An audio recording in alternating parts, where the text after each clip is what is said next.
ଜୟଗୁରୁ। ଆସନ୍ତୁ ଦେଖିଆ ସୁଧାଂଶୁବାଳା ରୋଷେଇଶାଳରେ ଆଜି କ'ଣ ରୋଷେଇ ହେଇଛି। ଉଷୁନା ଭାତ ହେଇଛି, କୋଳଥ ଡାଲି ହେଇଛି,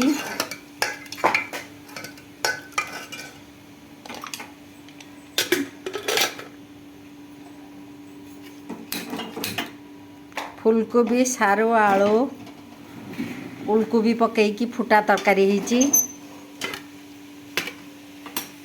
ଏଇଠି ବନ୍ଧାକୋବିରେ ମେଥି ଶାଗ ପଡ଼ିକି ଭଜା ହେଇଛି। ଏପଟର ମୋ ଯାଆ ମାନେ ଆଜି ସାଧା କରିଛନ୍ତି, ପୋଟଳ ଆଳୁ ତରକାରୀ, ଆଳୁ କଷା, ଉଲକୋବି ଭଜା। ଆଉ ଯେଉଁମାନେ ଆଇଁଷ ଖାଇବେ ସେମାନଙ୍କ ପାଇଁ ଏଠାରେ ମଟନ୍ ହେଇଛି। ଯଦି ମୋ ଚ୍ୟାନେଲ୍ ଭଲ ଲାଗୁଛି ଲାଇକ୍ କରିବେ, ସେୟାର କରିବେ ଓ ସବସ୍କ୍ରାଇବ୍ କରିବେ।